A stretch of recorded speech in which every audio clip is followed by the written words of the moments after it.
foundation of God na inilatag po ng Diyos. God is the founder of this foundation and given to all for the body of Christ for salvation. So si Apostol Pablo ay pinapangaral niya sa body of Christ na wala nang ibang pundasyon na inilatag ng Diyos para sa matibay at tamang pananampalataya o sampalatayanan ng bawat isa para sa kaligtasan. So at ang pundasyon ito ay hindi galing sa kay Apostol Pablo, kung hindi ito ay galing sa Diyos. At sa pag-aaral po natin ngayon ay makikita po natin dito na this foundation, ang pundasyong ito ay hindi lamang po inilatag po ng Diyos para po sa body of Christ, but then meron pang nauna na pinaglaanan nito o pinagbigyan nito. At sa pag-aaral po natin, makita po natin magkaiba nga lang ng layunin at kung kanino ito ibinigay. So malalaman po natin kanino yung unang pinagbigyan po nitong pundasyon na ito. Ang pundasyong ito ay number 1 sa ating tatalakayan. It is the sure foundation. So we are talking about Jesus. This sure foundation that laid by God, it is about the Lord Jesus Christ. So we are talking about Jesus. But the question is, what about Jesus as a sure foundation? Now remember, in looking of the time past, especially the time before the death and resurrection of Jesus, the foundation for salvation that was taught, of course, it is Jesus, but on that particular time before his death at the cross, it is about accepting and believing in him, specifically in his name.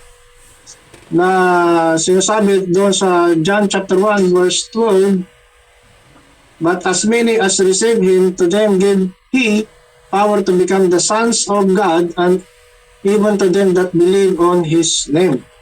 So kanino ba, sino ba yung tinutukoy po niya dito na as many as receive him and give he the power to become the sons of God, that they have to believe on, to those that believe on his name.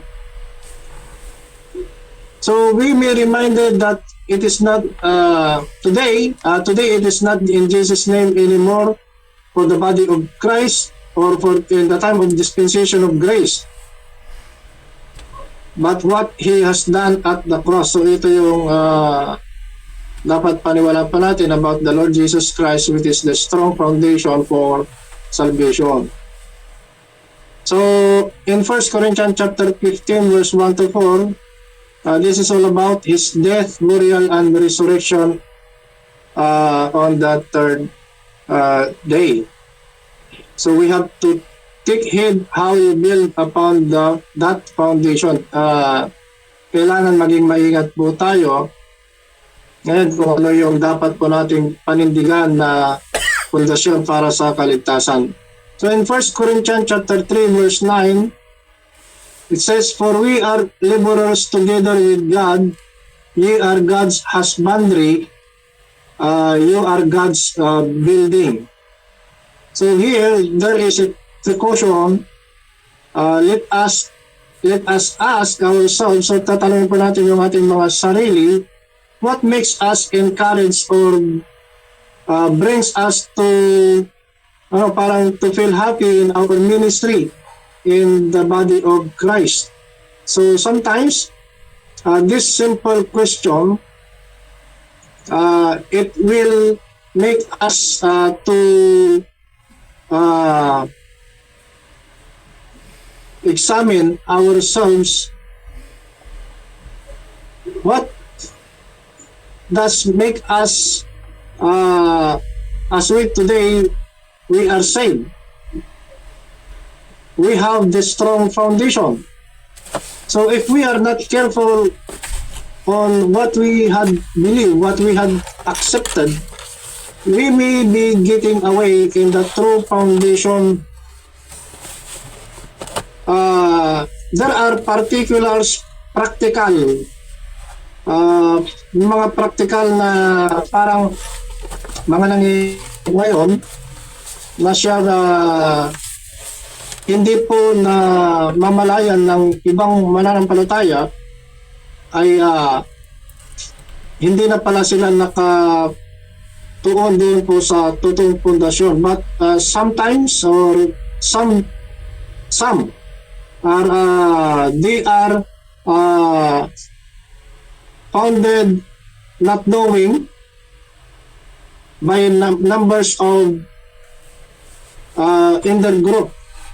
So parang ganito po yan, parang nagiging parang sila ay nakapundasyon na lang sa kung ilan sila doon sa kanilang grupo. So parang nagiging sila ay masigla o nagiging alerto sa paglilingkod sa Panginoon when they have the numbers or in how good the way of service. Parang nagiging maganda yung performance ng kanilang music team.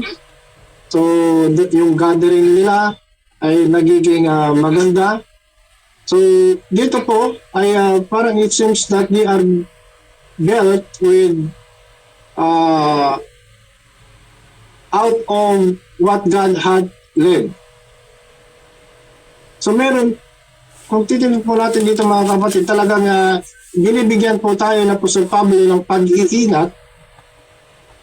May mga simpleng bagay na kung minsan ay ang tao ay ang nagiging pundasyon na sa paglilingkod sa Panginoon ay ang mga simpleng ito. Yung numero, sila ay makikibahagi kung marami.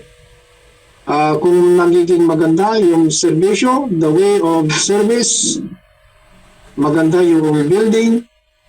So here's the point. So where is our foundation? Our foundation, when we have to examine, ito yung lalabas.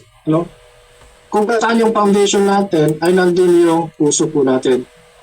So there is our focus to establish. We are God's building and laborers also, as Paul is saying. Kung saan ang pundasyon natin, doon nagkatuon ng pansin natin na gawin lahat. And if the teaching is our foundation, then you do all the things that you may grasp more in knowing or understand the teaching. So dapat ang pundasyon natin ay sa kung ano yung naituro po sa atin ni Apostol Pablo na siyang tama na dapat po natin paniwalaan at hindi kung yung the way of the service, yung bilang, kung marami ba. Of course, ang goal po natin ay magkaroon po tayo ng magandang service, magkaroon po tayo ng madaragdagan pa yung bilang ng mananampalataya, but that is not our focus for our foundation, but it is the teaching, ano yung tama. And we can learn about the true foundation pag nagkaroon po tayo ng tamang pag-aaral. Kaya ito po rightly dividing, it is the way to know the right foundation for us to accept and to believe. So, letter B, in 2 Timothy chapter 2, Paul is preparing faithful builders. In 2 Timothy chapter 2, verse 1 to 7. And it says, Thou therefore, my son, be strong in the grace that is in Christ Jesus. And the things that thou hast heard of me among many witnesses, the same commit thou to faithful men, who shall be able to teach others also. Thou therefore endure hardness as a good soldier of Jesus Christ. No man that warreth entangled himself with the affairs of this life, that he may please him who had chosen him to be a soldier. And if a man also strive for masteries, yet is he not crowned except he strive lawfully.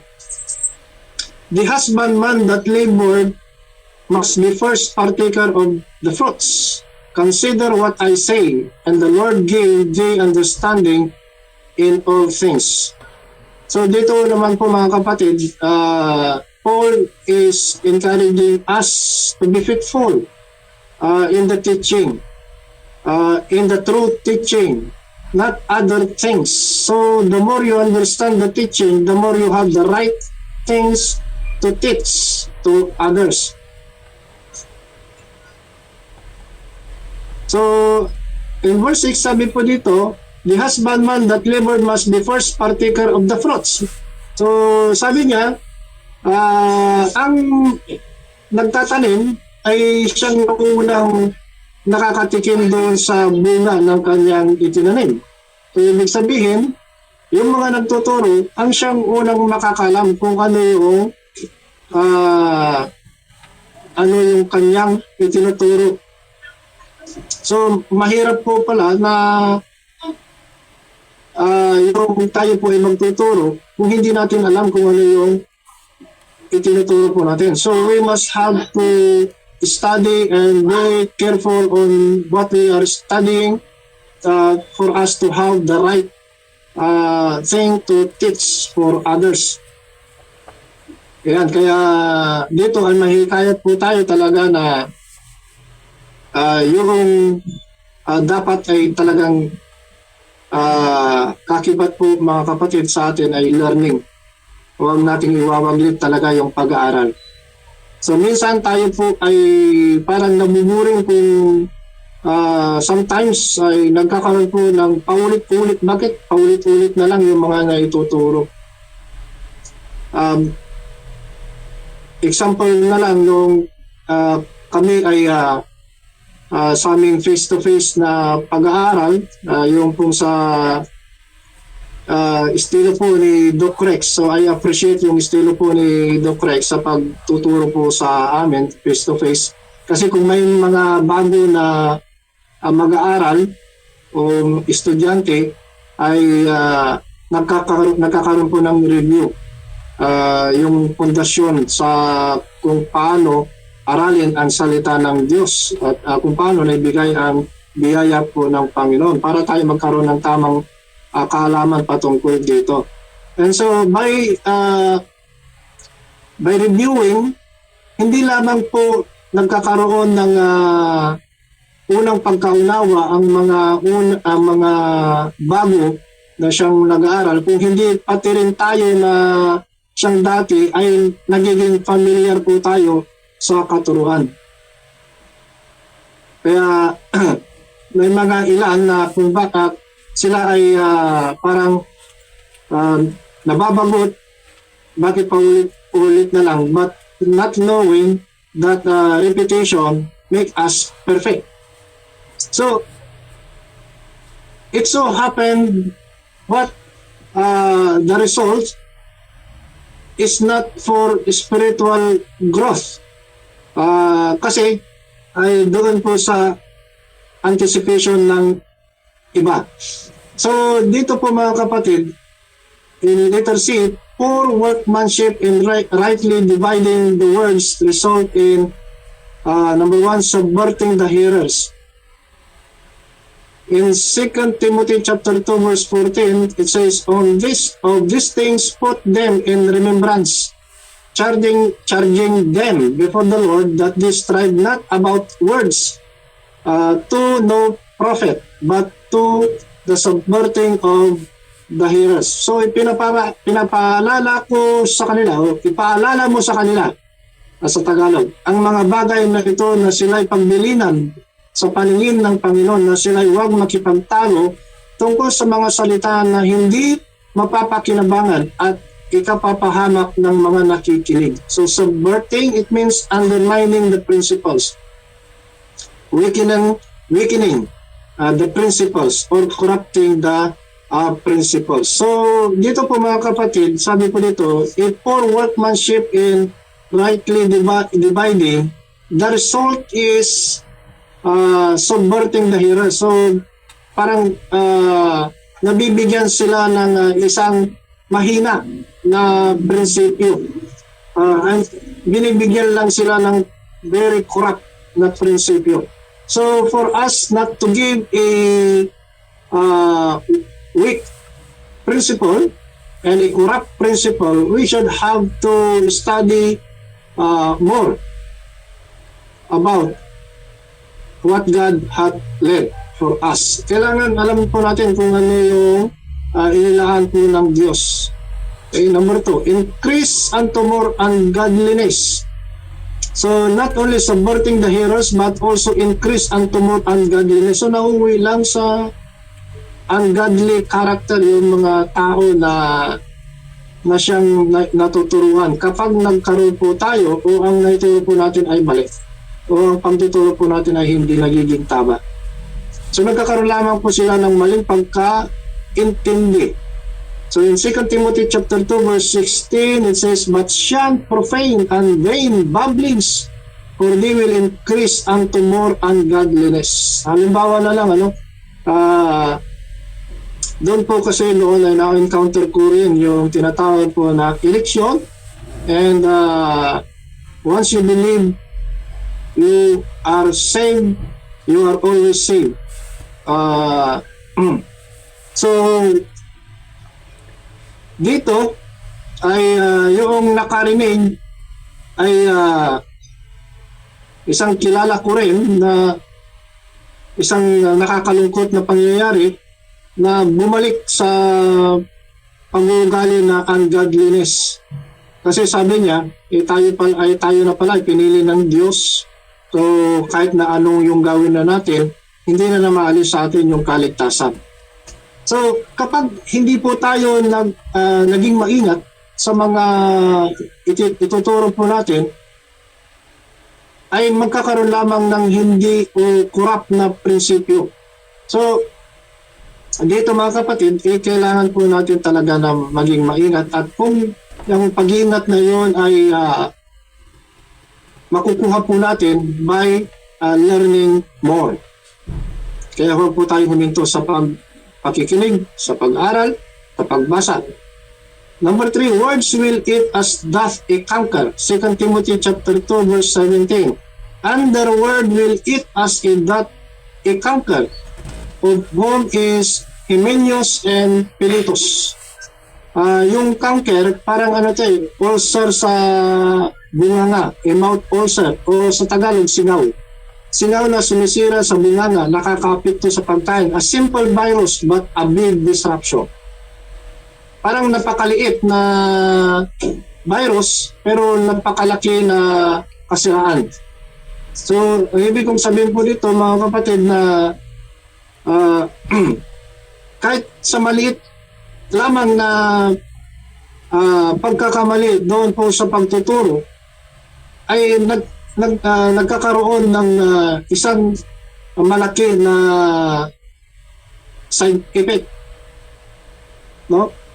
Kaya nga po mga kapatid, halimbawa na lang po, without the rightly dividing, kapag hindi po natin ginamit ito, we may be down to mix teaching na kung saan ay napagsasama yung katuruan na ibinigay sa mga 12 apostol para sa Israel at ang katuruan na o the program na ibinigay kay Apostol Pablo. So, number 4, overthrow the faith of some. Verse 18, 2 Timothy chapter 2. Who concerning the truth have erred, saying that the resurrection is past already, and overthrow the faith of some. So, hindi na mamalayan na pagtapon ng pananampalataya o pagkasira ng pananampalataya. Kaya dapat lang talaga na pagtuunan po natin ay aral. Ang pagsumikapan natin ay laging mag-aral para lumago tayo lalo spiritually. So, sa pag-aral po natin mga kapatid, huwag po sana tayo mauwi doon po sa pagkaunsyami, pagkasawa, yung magsasawa po tayo, kung hindi sana po tayo ay laging uhaw lagi sana tayo ay gutom para po tayo ay lumago. So sa pag-aaral po natin ay nagkakaroon po tayo ng mas lalong maraming kaalaman, nagkakaroon po tayo ng karagdagang kaalaman. Pero mag-ingat po tayo kung paano po tayo mag-aral. So dito po ay we have to use the rightly dividing method to have the right understanding of the Word of God. So 2 Timothy chapter 2 verse 19, it says, "Nevertheless, the foundation of God standeth sure." Yan. Kaya dito ay nagkakaroon po tayo ng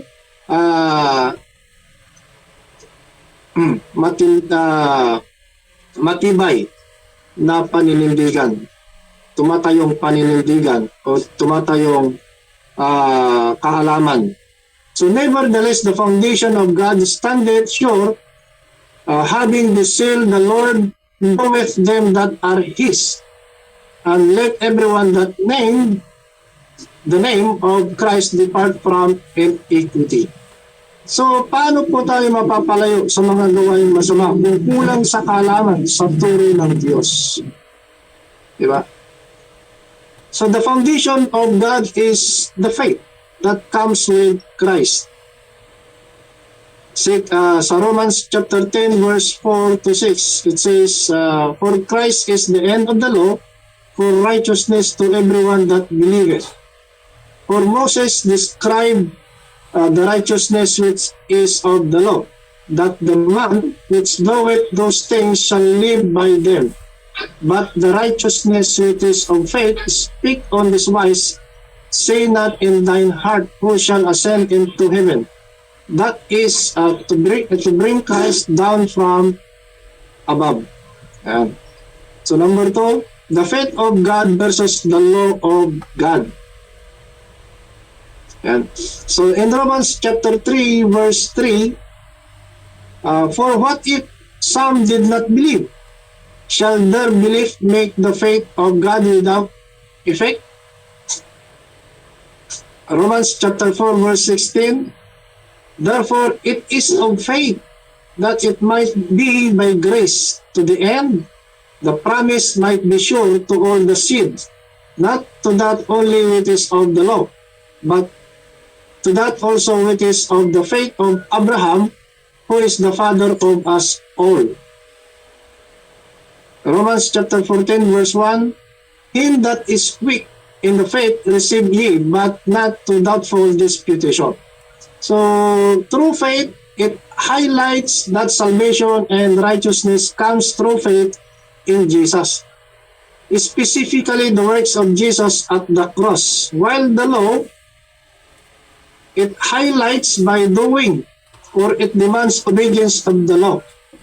So sa panahon po ng dispensation of the grace, through faith, it highlights that salvation and righteousness comes through faith alone in Jesus, specifically the works of Jesus at the cross. So while the law, under the law, it highlights by doing the law. So it demands obedience of the law. It needs of upholding the whole law. Ito nga mga kapatid, sabi ko dito, it needs of upholding the law, the whole law. Why? Kasi nga po, isa lang sa pagkakamali mo doon po sa law, lahat na ay parang nabaliwala na. But the grace of God through faith, it requires nothing. So yan po, according to the law, it highlights in doing of it and obedience of the law. So, but under grace, the grace of God, it is through faith, it requires nothing, and made us righteous, and justifies us, and are forgiven on all our trespasses. So under the law, you may judge according to your works, but in the grace of God, it is not. Instead, the weak may encourage to be strengthened and may grow spiritually. And so, every believer and member of the body of Christ is not advised to judge one another. So, tayo po, mga kapatid, ngayon, as the body of Christ, every member, sabi dito na, we are encouraged or not advised to judge one another. But, we have, or instead, we have to encourage the weak. We have to strengthen them and that they may grow spiritually. Yan. So wala pong dito ay nag-encourage po sa atin o in-advise na para ang isa't isa ay magsiraan, kung hindi ang advice nga sa atin ay to encourage and to strengthen the weak. Kung may mga kapatid na siyang mahina, tayo na malakas, palakasin po natin sila. Galatians chapter 1 verse 23 says, "But they had heard only that he which persecuted us in time past now preached the faith which once he destroyed." Again, Paul was a persecutor and destroyer of the believers. So accordingly dito sa Galatians chapter 1 verse 23, dito naman, balikan lang po natin, Paul was a persecutor and destroyer of the believer of Christ, but now a preacher of what he is destroying before. So, sinasabi ni Apostol Pablo sa mga taga-Galatians na huwag ninyong pagtuunan ng pansin yung mga naririnig ninyo. Bagamat ang may mga naririnig kayo tungkol sa akin, sabi niya, and then, but ang pinakamahinam dito ay kung ano yung pundasyon na ibinigay o biyaya na ibinigay ng Diyos. So dito mga kapatid, Paul witnessed and received the grace of God instead that he supposed to be judged. But he was made and sent to be the apostle of the Gentiles. That's why he encourages every believer not to judge, but rather be a preacher of reconciliation of all to God. For no matter how wicked a person is, how hardened his heart, but remember, God can turn a persecutor into a proclaimer. Galatians chapter 3, verse 22 to 25. But the scripture hath concluded all under sin, that the promise by faith of Jesus Christ might be given to them that believe. But before faith came, we were kept under the law, shut up unto the faith, which should afterwards be revealed. Wherefore, the law was our schoolmaster to bring us unto Christ, that we might be justified by faith. Verse 25, but after that faith is come, we are no longer under a schoolmaster. So, ganito po yan. It is necessary here to know who are the audience or to whom Apostle Paul is talking to in Galatians. No? Para maintindihan po natin ito. Paul is talking it to the Jewish Judaizer with the Gentile believer. So yung audience na niya dito sa Galatians ay mga Jewish or Judaizers with the Gentile believer about what the law for them. So Paul described it as a person warden, but it doesn't keep them from sinning until Jesus came. He expounding about the law that serves as a tutor for doing this nor doing that. But still, it leads them not to be righteous, no? So, ini-expand po dito ni Apostol Pablo sa kanila na by keeping the law, parang sila ay nasa prison, no? At sila ay tinuturuan na they have to do this, doing that, but still, it leads them not as, or they are, that leads them to not as a righteous. And when Jesus came, sabi dito, they need no longer a tutor. So they will be saved not by obeying the law, but by faith in Jesus, the finished work at the cross. So why Paul is explaining this to the Gentile believer? It is for the reason that they are tempted by the Judaizers to adopt their belief and their practices about circumcision and the law to complete their salvation. So they are insisting that the sufficiency of salvation is with keeping the law. So parang they insist na it is insufficient for salvation without keeping the law. So it needs to keep the law. So dito ay kaya ni-explain ni Apostol Pablo ano yung danger about or yung about the keeping of the law. So Paul defending his apostleship also, and most especially protecting the Galatians brethren on the potentiality of abandoning the grace-based gospel.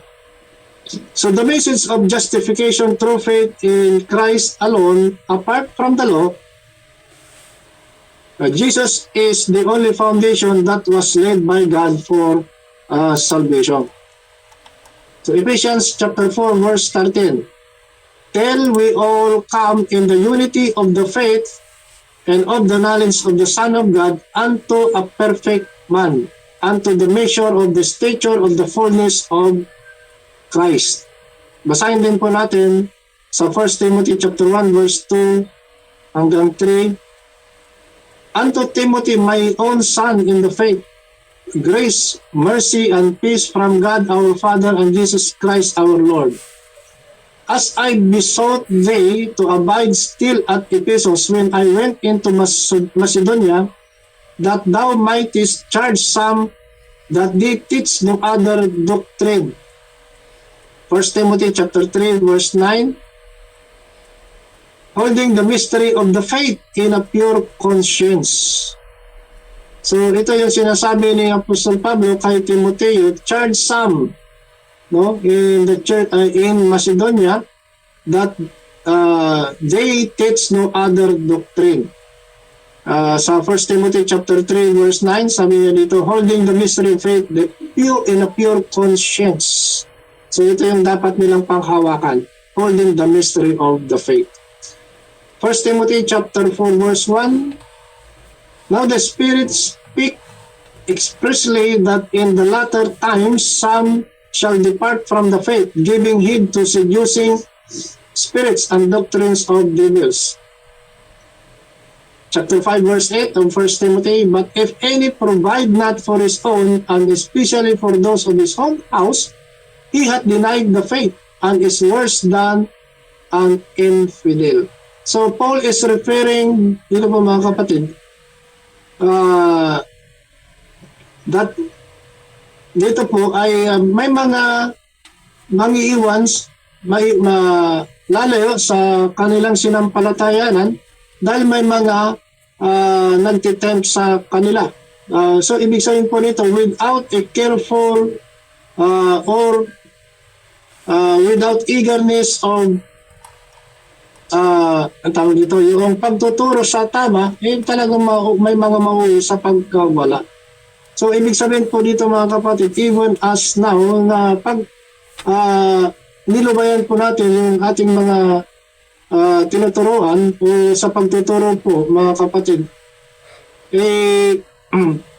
parang yung mga nauna ng naturuan at pag hindi po natin itinuloy ay lalong-lalo na po sa mga bago o mga bata pa sa pananampalataya, maaaring sila po ay mawala because of the temptation of other doctrines. The doctrines of devil, which is it seems that it is a right doctrine. So may mga doktrina kasi na nagpapakita na parang tama, but if we study on what they are teaching, it is other doctrine, which is malayo doon sa ibinigay po ng Panginoon. So Paul instructed Timothy to stop the false teacher and not letting other doctrine that will disrupt the body of Christ. Timothy should stand firm in the difficult situation, defending the sound doctrine that Paul gave to him. So if we remember of what Paul had said in 1 Corinthians chapter 15 verse 1 to 4, mayroon po siyang sinabi po dito na dapat po natin pagtuunan. The word that wherein you stand, it says, if not, then you believe in vain. So what you had accepted and believed, dapat panindigan po natin. And then the word na if other gospel you had heard and accept, then you believe in vain. So dito po mga kapatid, ang sinasabi ng Apostol Pablo ay ito yung tama na dapat po nating panindigan, at sabi ng Apostol Pablo, keep it in your memory, keep it in your mind. Okay? Letter E, none of the faithful men in 2 Timothy chapter 2 laid the foundation. So where did it come from? So the foundation is from God. So kailangan po ng mga faithful men para po sa pagtuturo ng mga tamang katuruan. So ang ibig sabihin po dito na faithful men sa pagtuturo ay yung sinasabi ng Apostol Pablo na dapat ipanindigan yung tamang katuruan. Number 2, the cornerstone prophecies. Letter E, under of it. So it says, I lay in Zion a foundation, a precious cornerstone, a sure foundation. Basahin nga po natin sa Isaiah chapter 28 verse 16. Therefore thus says the Lord God, behold, I am the one who has laid as a foundation in Zion, a stone, a tested stone, a precious cornerstone of a sure foundation. Whoever believes will not be in haste. So God has laid a foundation in Zion and describes as a tested precious cornerstone for Israel. Ito na po mga kapatid. Yung sinasabi ko kanina na yung foundation of God na ibinigay po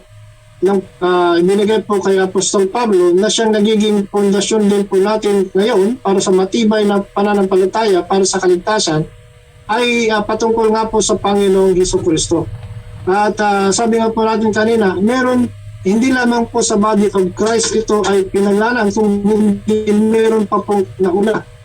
At ito po mga kapatid, that this foundation that was laid first was given to Israel. So base dito sa Isaiah chapter 28 verse 16,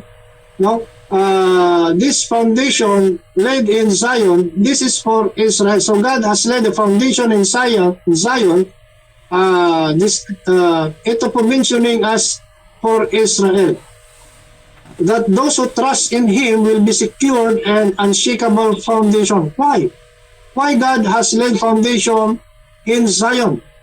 So to this time, mga kapatid, Israel is under the time na ang mga leaders po ng Israel abandoning God, trusting in a political way, alliancing of other countries, and having a false security as a refuge of them. So yung mga leaders po ng Israel ay parang sa kanila, pakiwari po nila, nagkakaroon po sila ng security by yung sa pamamagitan ng pagkakaroon po ng alyansa, no? And pero dito po ay nagkakaroon po sila ng close security. So dito po mga kapatid, this is the reason why God laid a foundation for them. This foundation describes as a tested precious cornerstone for Israel. This stone as a foundation is tested precious cornerstone, pointing out about Jesus Christ. So, punta po tayo sa letter B. The stone will be a stumbling block and an offense to both houses of Israel. Isaiah chapter 8 verse 14 to 15. So, sabi ko nga po mga kapatid, itong what God hath laid for Zion as a foundation is pointing out about the Lord Jesus Christ. And it so happened that Jesus as the stone, sabi po dito in letter B, will be a stumbling and an offense to both houses of Israel. So this stone will be a stone as a stumbling and offense to both the houses of Israel. Isaiah chapter 8 verse 14 to 15. And he will become a sanctuary and a stone of offense and a rock of stumbling to both houses of Israel, a trap and a snare to the inhabitants of Jerusalem. And many shall stumble on it. They shall fall and be broken. They shall be snared and taken. So this precious stone, it may be a sanctuary for those who will believe, but a stumbling to those that will reject. Jesus is the stone, the builders, but rejected, that made them stumble and fall. And it so happened that many rejected it, and time came, made it turn to the Gentiles. So this stone about the Lord Jesus Christ was rejected by the Israelites, and so it happens that the time came, it turns it to the Gentiles. This is what Peter clarifying to the Jews after Jesus' death in Acts chapter 2 verse 22 to 23. Says, men of Israel, hear these words. Jesus of Nazareth, a man attested to you by God with mighty works and wonders and signs that God did through him in your midst, as you yourselves know. This Jesus, delivered up according to the definite plan and foreknowledge of God, you crucified and killed by the hands of lawless men. And even Paul says, Acts chapter 13 verse 46, and Paul and Barnabas spoke out boldly, saying, it was necessary that the word of God be spoken first to you. Sino yung tinutukoy po niya dito na to you? First, it is the Israelites or to the Jews. Since you thrust it aside and judge yourselves unworthy of eternal life, behold, we are turning to the Gentiles. So the stone which the builders refused is become the cornerstone. This was also prophesied in Psalms chapter 118 verse 22 to 23 about the Lord Jesus Christ. The stone which the builder refused is become the headstone of the corner. This is the Lord's doing. It is marvelous in your eyes. So as we look on this passage, pointing out of King David as the king of Israel, anointed and was rejected by the established leaders of Israel, particularly kay King Saul and his court. Yet, God elevated King David for the position of the nation as a king. But this passage, it highlights also the messianic about the Messiah for Israel. So this is a messianic fulfillment as Jesus, the stone be the Messiah, King of Israel, in a prophetic level, but was rejected by religious leaders scribes and Pharisees. Jesus was despised and crucified, but became the cornerstone, the foundation of the church for Israel in the millennium as to be fulfilled. Why? Di ba ipinangako nga o ito ay binigay nga ng Diyos. So why it says na ito na ngayon ay mapufulfill na in the millennium. In Matthew chapter 16 verse 18, and it says, "And I tell you, you Peter, you are Peter, and on this rock I will build my church, and the gates of hell shall not prevail against it." Yan, so mangyayari na lang yung fulfillment dito in the millennium. Little day, an everlasting stone breaking in pieces other kingdoms. Daniel chapter 2 verse 34 to 35. "Thou sawest till that the stone was cut out without hands, which smote the image upon his feet, that were of iron and clay, and break them to pieces. Then was the iron, the clay, the brass, the silver, and the gold broken to pieces together, and become like the chaff of the summer threshing floors. And the wind carried them away, that no place was found for them. And the stone that smote the image became a great mountain, and filled the whole earth." So dito naman po, Babylon was the superpower of that day, led by King Nebuchadnezzar. So his dream and its interpretation, nung ininterpret po ni Daniel yung kanyang dream, ay in his own understanding of the interpretation, ay parang yung pagkaunawa niya that his power would be strong, and but not knowing that there is a stone that will break that empire, and that is Jesus, the Messiah, the kingdom to be established for Israel. And that stone is the Lord Jesus Christ, the chief cornerstone. So dito po mga kapatid, parang yung pagkaunawa ni Nebuchadnezzar, kaya nga as we have to read the following verses dito po sa Daniel chapter 2, from verse 34 to 35 and doon sa preceding verses, ay si Daniel ay nai-promote pa nang dahil sa ginawa niyang pag-interpret doon sa dream ni Nebuchadnezzar. At doon kasi sa parang sa pagkaunawa niya, it talks about his leadership as king. And that is his power is strong and no one can break it. But hindi niya alam na there is a stone that will break that empire, and that is the Lord Jesus Christ.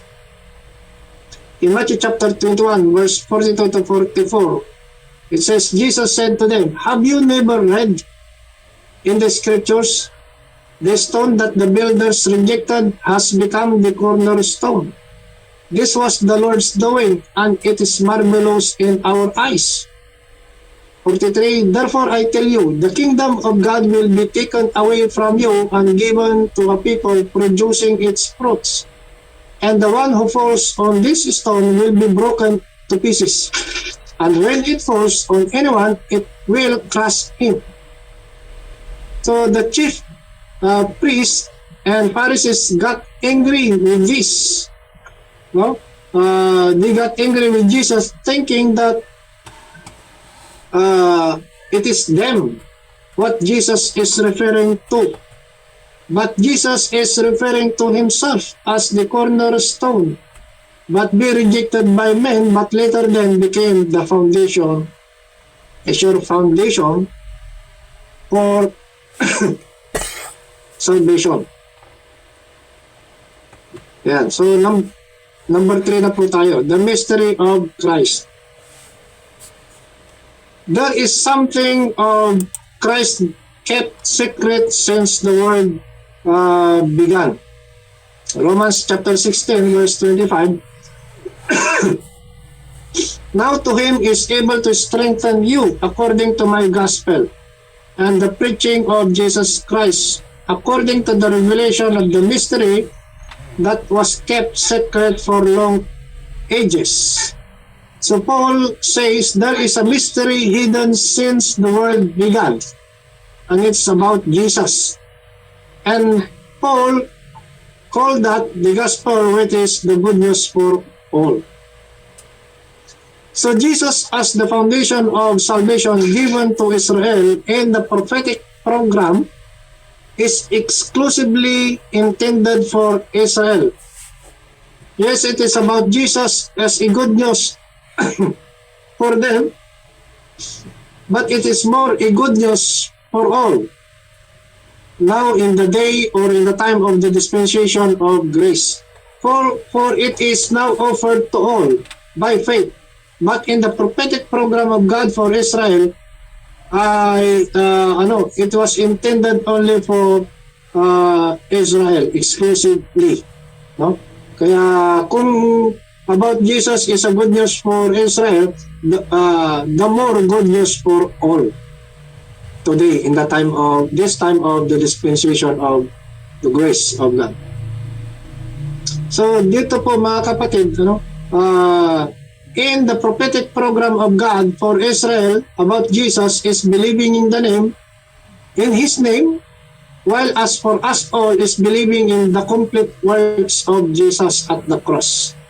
And this is good news for all, and it classifies as the grace program of God for all. Yeah. So letter B, Christ according to prophecy, a stone, a kingdom, a stumbling, and a rise of Israel. So Christ according to mystery, it is also a head, body, glory of grace, cross among the Gentiles.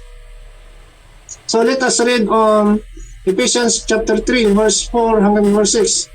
When you read this, you can perceive my insight into the mystery of Christ, which was not made known to the sons of men in other generations, as it has now been revealed to his holy apostles and prophets by the Spirit.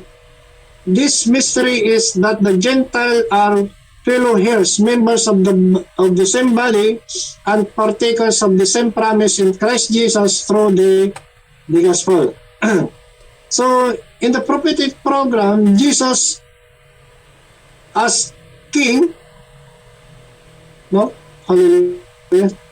So, according to the prophecy, Christ as stone, a kingdom, and a stumbling block of Israel. So, in the prophetic program, Jesus is as the king for the kingdom that be established for Israel. But time came that this Jesus as stone and yung pag-establish sana niya ng kingdom niya for Israel, it was ang tawag nito na-stop.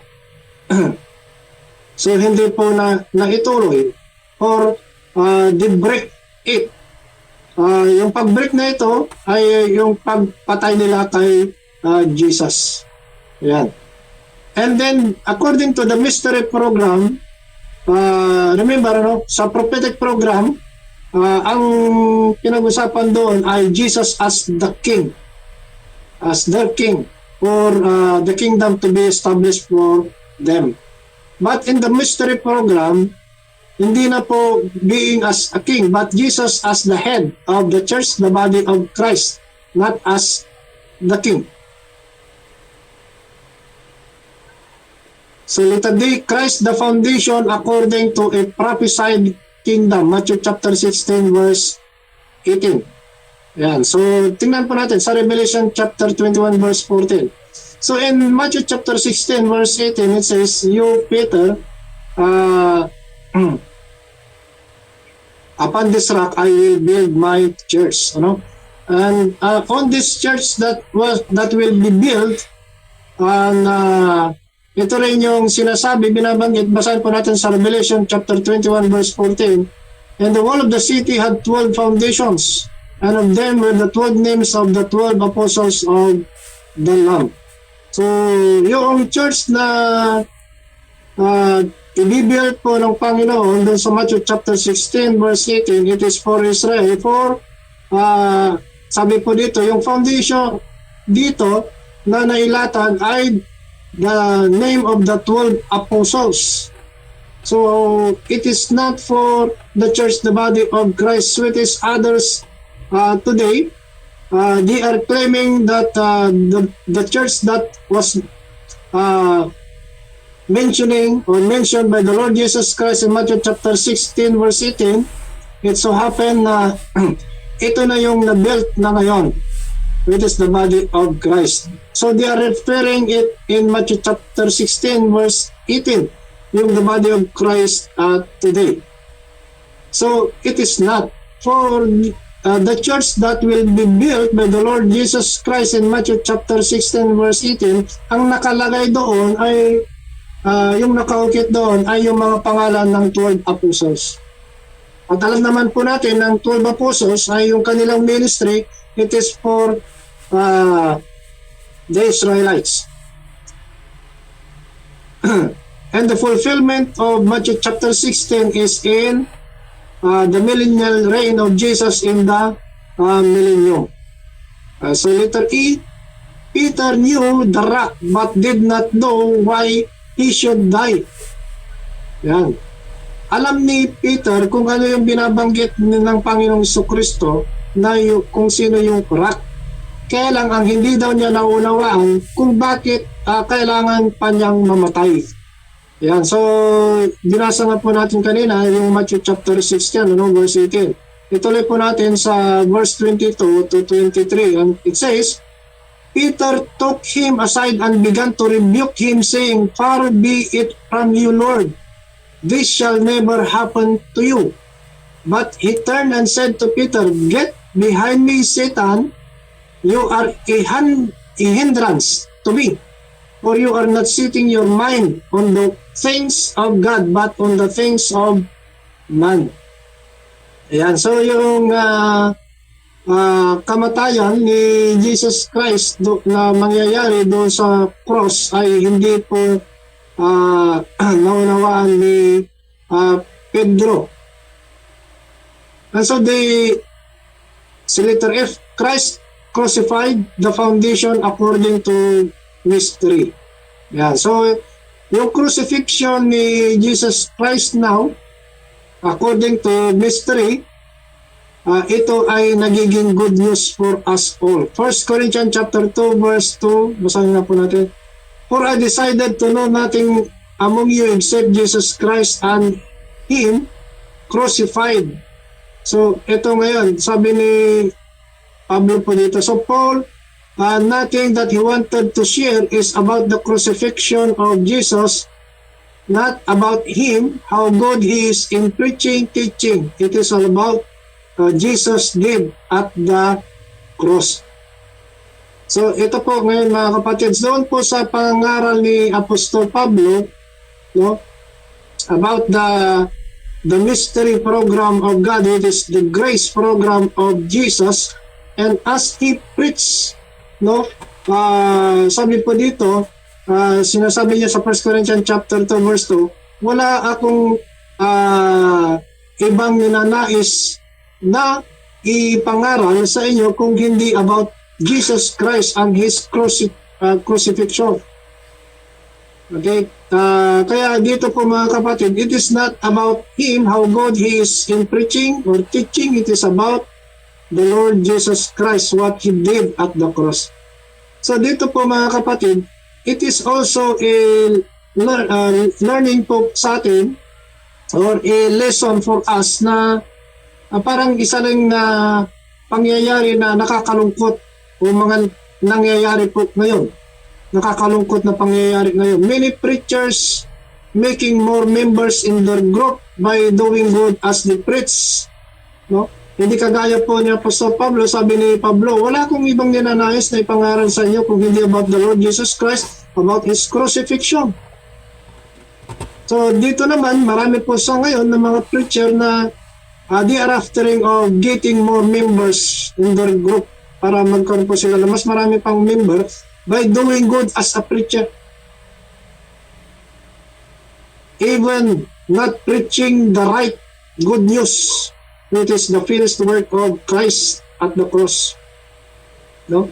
Hindi nalintana kung ano yung kanilang ituturo, basta magturo sila, magsalita lang sila kung magsalita na pinapaganda kung ano yung kanilang binabahagi, kung ano yung kanilang pananalita, to make it more convincing to the hearers, no? Na hindi po pinag-aaralang mabuti. No? May mga nagtuturo pa nga, sabi po nga pa nila na they are led by the Holy Spirit as they preach. Yan. So may mga dapat po nating intindihin na hindi po magandang mga pangyayari, no? Another one is other preacher practicing laying of hands for healing. So may mga nakikita rin po tayo, mga preacher, they are practicing of laying hands over the sick and practicing that they may be healed by laying of their hands for them. And others also not only practicing laying hands for healing, claiming of some miracles. So may mga naliligaw po ngayon at nagkakaroon po ng pagkamangha sa mga preacher na ganito. At ang nakakalungkot nga lang, kung papansin po natin, the glory that is supposed to be for God, napupunta na sa kanila. Another one is preaching of prosperity. So mag-ingat po tayo. Dito po, prosperity materially and financially. No, if you are a believer of Christ, not only no more condemnation, but you will be prosperous and successful. Yan. Ano? Kung ikaw ay nananampalataya sa Panginoon, hindi lamang ikaw ay wala na sa condemnation, being condemned, pero ikaw rin ay magpa-prosper. Magiging mayaman ka, yayaman ka materially and financially. Kaya nga meron pa yung tinatawag po na saved faith. Kung meron kang ipinapanalangin o gustong makamit, kailangan tamnan mo para ito ay magbunga. Magtanim ka para magbunga at may aanihin ka. And this preaching is about prosperity materially and financially. But in the grace program of God, the blessings of God for us to prosper, it is not materially and financially. Hindi naman po yun ang kanyang ipinapangako po sa atin. Saan po tayo mag-prosper? Spiritually. Yung mga spiritual blessings na ibinigay po sa atin ng Diyos after we believe on what Christ did at the cross. After that we had reconciled with God. No? May mga blessing na ibinigay po sa atin ng Panginoon, and these are this blessing that is spiritual. Kung may mga finances na prosperity sa atin, there is a purpose. May purpose yan ng Diyos para po sa atin na dapat po natin tingnan, no? For His glory. It is not for us na dahil sa mananampalataya na po tayo ay magiging materially prosper na po tayo and financially. Paano po yung mga nanampalataya sa ginawa po ng Panginoong Jesucristo na hindi naman po yumaman? Ibig sabihin, hindi po sila pinagpapala? Ibig sabihin ba sila ay wala sa tunay na pananampalataya? Hindi po. So, hindi po basihan sa mga material at financial prosperity yung pagkakaroon po ng na tinatawag po na we are in the right faith, or we are in the right belief. So preaching of the gospel in the prophetic kingdom and the mystery program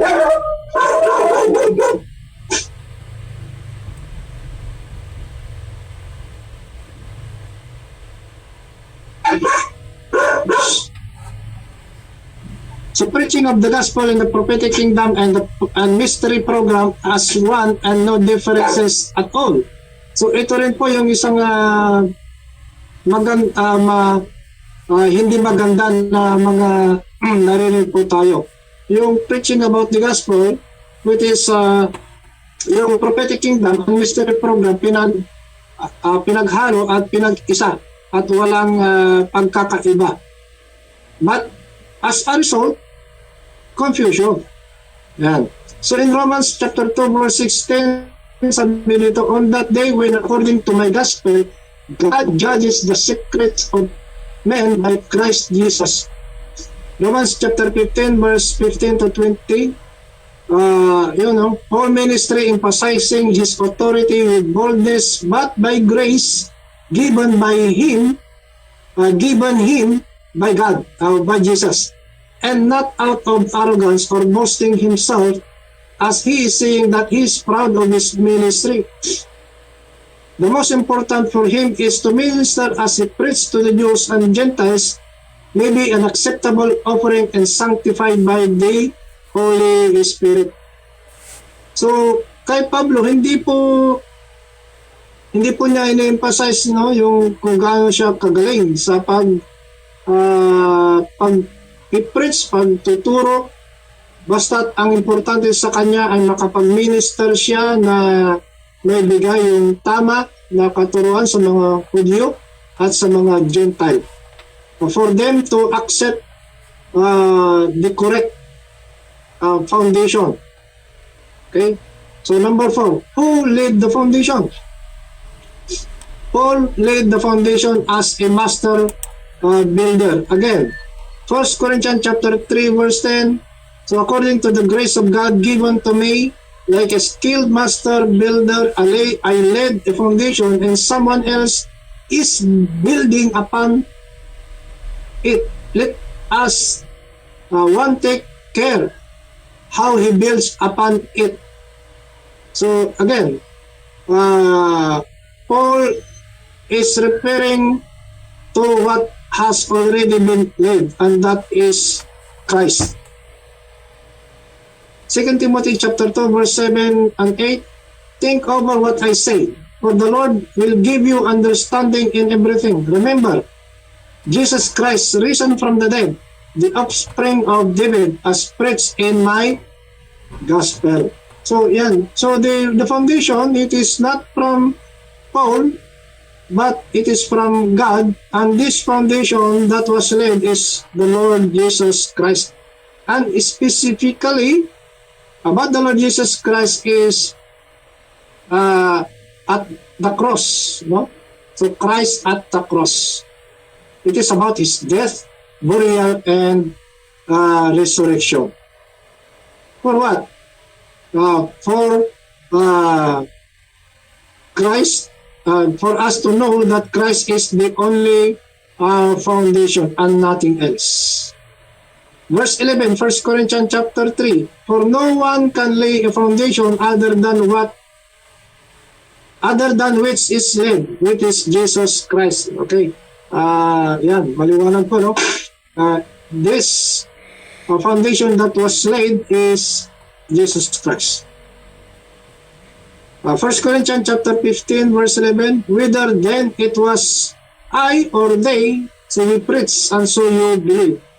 So ito, sabi niya, kung sino man ako o sila, dapat kung ano yung tinuturo, kung tamang katuruan, you believe. So ito si Christ, the unity of prophecy and mystery in Him. Ayan, so ito na, bagamat may pagkakait, yung sinabi nga natin kanina, yung prophetic program and the mystery program of God, there is a differences, pero there is a similarity also. Yan, kaya dito may pagkakaisa, may uh, in Ephesians chapter 1 verse 9, it says, making known to us the mystery of His will according to His purpose which is set forth in Christ. Ito ngayon mga kapatid, ano yung similarity of them? The the prophetic program and the mystery program. It is about the Lord Jesus Christ. Yes. At ito mga kapatid, at has the Lord will, God's will or the Lord's will according to His purpose which He set forth. No? Ibig sabihin, it is about the Lord Jesus Christ in the prophetic program, and it is about the Lord Jesus Christ in the mystery program, but that is a will of God na kanyang ginawa in the prophetic program, and that is the will of God also that was set in the mystery program. At ito po mga kapatid ay dapat po nating alamin. Yan. Kaya ito po mga kapatid, bagamat it is the Lord Jesus Christ, at ito yung similarity between the prophecy and the mystery, but there is always a differences. And ano yung differences po nito? Hallelujah. So, again, i-klaro lang po natin. This does not mean that the prophetic program is the same with the mystery program. It refers only that it is about the Lord Jesus Christ as maybe, or it may talking about what had led by God. So in Galatians chapter 2 verse 8, for He who worked through Peter for his apostolic ministry to the circumcised worked also through me for mine to the Gentiles. Yan. So the ministry of Peter is the prophetic program or kingdom program of God for Israel, while the ministry of Apostle Paul is to the Gentile, the grace program of God. So the foundation of the apostles and the prophets, Christ. Ephesians chapter 2 verse 20, built on the foundation of the apostles and prophets, Christ Jesus Himself being the corner stone. Yan. So, the three foundations are set to align in two ways. Acts chapter 3 verse 21 and Romans chapter 16 verse 25. In Acts chapter 3 verse 21 it says, whom heaven must receive until the time for restoring all the things about which God spoke by the mouth of His holy prophets long ago. While in Romans chapter 16 verse 25, now to Him who is able to strengthen you according to my gospel and preaching of Jesus Christ according to the revelation of the mystery that was kept secret for long ages. So in Acts chapter 3 verse 21, sabi po dito, spoke by the mouth of His prophet long ago. While in Romans 16:25, the mystery was kept secret long ago for long ages. So ito mga kapatid, so the foundation are set to align but in two ways. So the prophesied one and the mystery hidden one. These are not the same, but they have a unity, which it talks about the Lord Jesus Christ. The prophetic program revealed already since the world, while the mystery program, it is hidden since the world and not revealed until Christ called Paul, give it the revelation of the program, the grace program of God to all.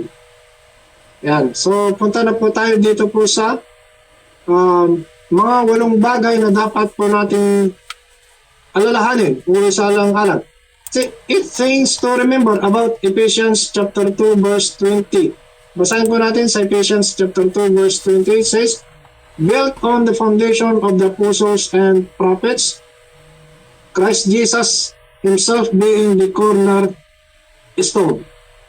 Both in the prophetic program and mystery program, the foundation, a precious cornerstone is Jesus, but different purpose, different objective, and how it was given. So, yung purpose doon sa prophetic program about the Lord Jesus Christ is different from the purpose in the mystery program.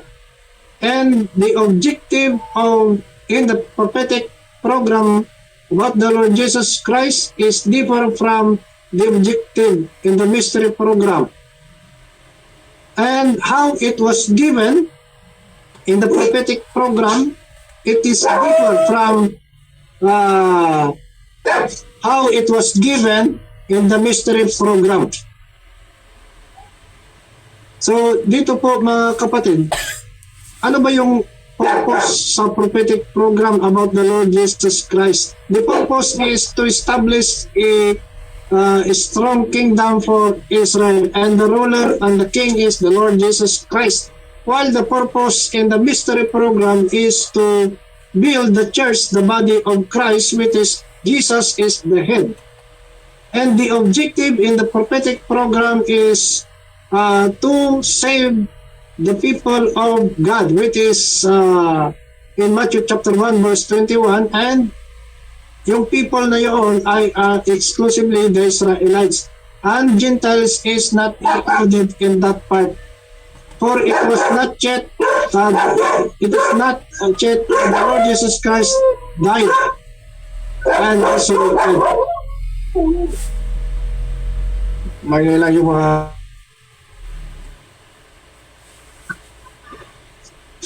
so dito po mga kapatid, and it was different also in how it was given. So dito po mga kapatid, ito po doon sa prophetic program, it was prophesied, and while in the mystery program, it was hidden and revealed only when Jesus called Apostle Paul. Yeah.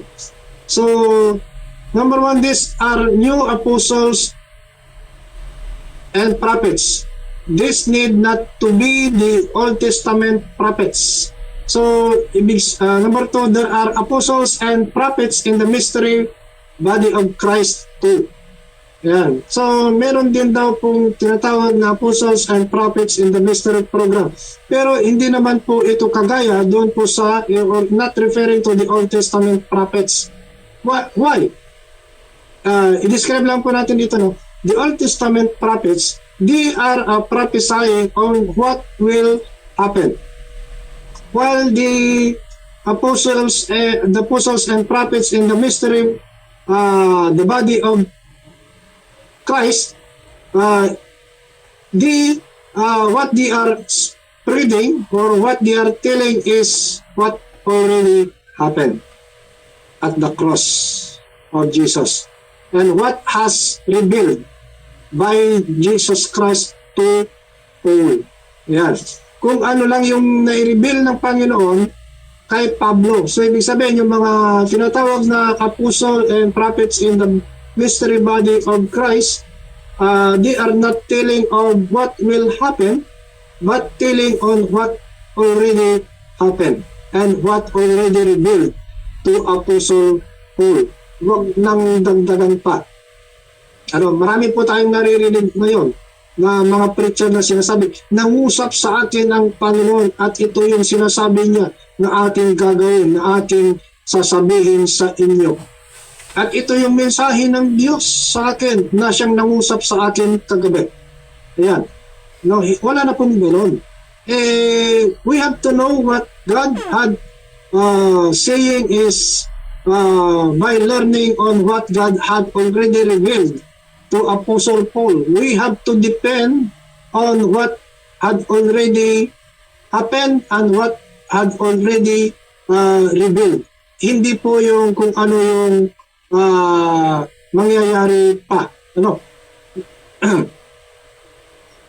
Number 3, the only foundation anyone can lay is the Lord Jesus Christ. So, ito mga kapatid, it talks about the Lord Jesus Christ, and specifically, again, it is about the Lord Jesus Christ, but we have to be very careful here that it is about the Lord Jesus Christ did at the cross. So number 4, the mystery was witnessed by the law and prophets. Romans chapter 3 verse 21 and Romans chapter 1 verse 1 to 5. Number 5, the first thing of the Hebrew message was faith and repentance. Hebrew chapter 6 verse 1, therefore let us leave the elementary doctrine of Christ and go on the maturity, not laying again a foundation of repentance from dead works and of faith toward God. While the first Apostle Paul message, so the first Paul's message was faith and repentance also. Acts chapter 20 verse 21, testifying both to Jews and to Greeks of repentance toward God and of faith in our Lord Jesus Christ. Kaya lang, there is a difference. Ano yung difference? The difference was the content of faith. So, yung repentance in the prophetic program, or dito po na binabanggit sa Hebrew chapter 6 is remorse. Parang ibig sabihin, sorrow for on wrongdoings and need of asking on forgiveness. That's why in 1 John chapter 1 verse 9, confess your sins. While in Acts chapter 20 verse 21, the repentance that is referring to is a change of mind or change of character. And so dito po mga kapatid, the same message, faith and repentance, but their difference is the content of faith. Number 6, how people build is different where they build. Paul led Christ according to the mystery, while Peter built upon Christ according to prophecy. Number 7, your access to the household of God is due to you in His body, not in Israel covenant and law. Ephesians chapter 2 verse 11 and 12. Why? Because for us today, sabi doon mga kapatid that we Gentile ones, we are strangers about the commonwealth and strangers of the covenant of God to Israel. And in Romans chapter 6 verse 14, it says also that we are not under the law. So, ibig sabihin po nito mga kapatid, we Gentile before, ever since we are not under the law, and even now, the more that we are not under the law, for we don't have the connection of the law. Last, number 8, there is unity with the prophecy and mystery in Christ, the Son of God. So, the unity with the prophetic program and the mystery program in Christ is the Son of God. Ephesians chapter 1 verse 10 to 11, as a plan for the fullness of time to unite all things in Him, things in heaven and things on earth. In Him we have obtained an inheritance, having been predestined according to the purpose of Him who works all things according to the counsel of His will. Another unity of the prophetic program and the mystery program. The prophetic program is for the kingdom of God, and it refers to the earthly kingdom. And while the mystery is the heavenly program, the unity of this is that these two kingdoms, it refers to one ruler, and that is the Lord Jesus Christ, the Son of God. Dalawang pamahalaan, pero iisang pamamahala. At yun ay ang Panginoong Jesucristo, ang siyang tagapamahala. So dito po mga kapatid, yung report na binahagi ko po ngayon. At kung may mga hindi po klaro po sa atin ay you can raise it and by the help sa tulong po ng ating mga tagapagturo